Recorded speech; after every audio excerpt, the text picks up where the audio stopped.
Quel est le sentiment qui vous anime aujourd'hui? Moi, j'ai un sentiment de bien-être et je suis heureux. Je suis heureux d'être ici puisque c'est une formidable opportunité pour moi d'entraîner un grand club français qui a gagné le championnat l'année dernière, qui va avoir des objectifs très élevés l'année prochaine. Voilà, fier d'entraîner ce club, cette équipe, ces joueurs, et bien sûr aussi beaucoup de motivation pour le faire. Que représente pour vous le Paris Saint-Germain? C'est une longue histoire pour moi, le Paris Saint-Germain, même si c'est un club jeune, mais j'ai joué beaucoup de fois contre le Paris Saint-Germain. Paris Saint-Germain, pour moi aussi, c'est le Parc des Princes. Et le Parc des Princes, pour moi, évoque plein de souvenirs. Que ce soit en club, que ce soit en équipe nationale. Donc voilà, c'est des lieux que je connais bien. C'est des lieux que je vais, j'espère, encore mieux connaître. Donc voilà, ça me procure beaucoup de souvenirs. Votre adjoint Jean-Louis Gasset connaît très bien aussi Oui, le Paris Saint-Germain. lui aussi a entraîné le Paris Saint-Germain avec Monsieur Luis Fernandez. Donc voilà, on va être dans un club qui ne nous est pas étranger et on va essayer de mettre au service de ce club nos compétences. La reprise est programmée lundi. Oui. Est-ce que vous avez déjà hâte de retrouver les terrains? C'est l'essence même de l'entraîneur, le terrain. Donc on a hâte d'y être avec les joueurs pour préparer les séances, pour travailler. En amont, il y a un travail aussi à faire de préparation qui est très importante. C'est ce qu'on s'efforce de faire depuis 2-3 jours. Lundi matin, on sera dans un premier temps en place avec le staff technique et le staff médical. Et on accueillera bien sûr les joueurs certainement dans l'après-midi pour commencer notre préparation et aussi bien préparer le stage qui se profile en Autriche du 4 au 12, si je ne me trompe pas. Vous avez déjà regardé dans le détail cette préparation avec l'Autriche, la Suède, Oui. l'Italie également?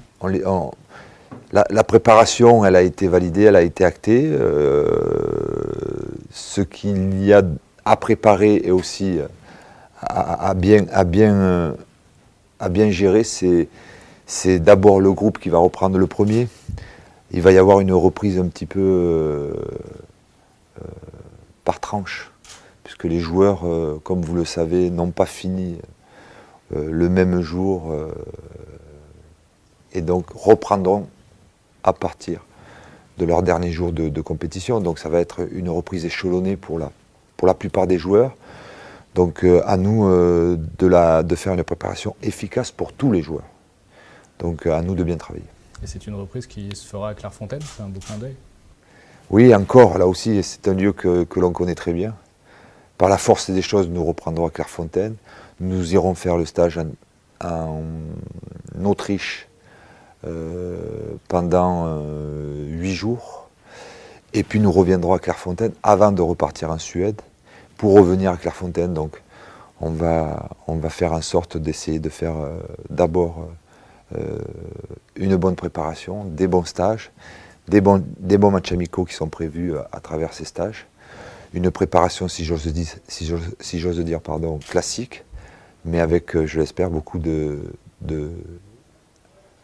compétences à tous les niveaux.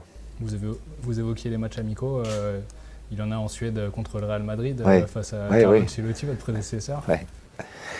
Oui, c'est aussi encore un clin d'œil contre une grande équipe, contre un grand entraîneur. Donc effectivement, ça sera un match de prestige. Avant cela, il y a une bonne préparation à faire. Donc essayons de nous préparer le mieux possible pour ces matchs amicaux, certes, de prestige, et puis aussi préparer, c'est le but de la préparation, l'équipe, l'effectif, à une saison qui va être chargée, qui va être lourde, avec beaucoup de matchs, car j'espère que nous allons bien figurer dans toutes les compétitions qui nous seront proposées.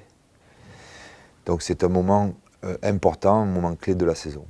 Mais pour en finir avec les clins d'œil, votre premier match officiel, ce sera face à Bordeaux. Oui, alors ça sera, il y a deux clins d'œil. Le premier match officiel, le premier match à gagner impérativement pour le Paris Saint-Germain sera le 3 août à Libreville au Gabon, le Trophée des Champions contre Bordeaux que l'on connaît bien.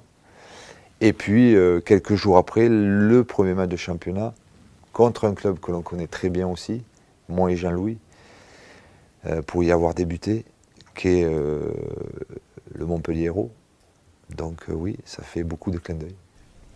Et les retrouvailles ensuite avec le public parisien, Oui. une semaine plus tard, vous allez pouvoir prendre la température au Parc des Princes. Oui. La température, je sais que la température est très chaude ici au Paris Saint-Germain. Pour l'avoir vécu, pour l'avoir aussi vu l'année dernière, puisque je suis venu voir quelques matchs. Voilà. Le président a dit que le record d'abonnés était battu.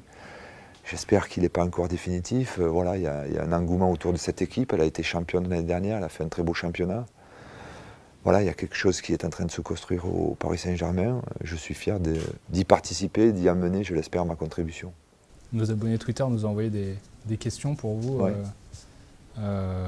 Ils souhaiteraient savoir si ce challenge avec le Paris Saint-Germain est l'un des plus excitants de votre carrière. Ah oui, oui, bien sûr. Bien sûr, mon premier challenge avec Bordeaux était excitant parce que c'était la première fois que j'entraînais un club de Ligue 1, c'est la première fois que j'étais sur un banc de touche.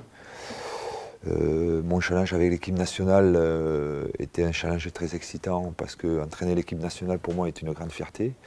Et là, entraîner un très grand club français et européen, c'est encore plus excitant. Donc tous ces challenges-là vont crescendo au niveau de l'excitation. À nous de bien se préparer, à moi de bien me préparer aussi pour être à la hauteur des exigences que l'on attend de moi. Et votre carrière vous a amené en Italie, en Angleterre. Ouais. Est-ce que vous avez gardé quelque chose de ces langues pour échanger avec vos joueurs qui sont très internationaux?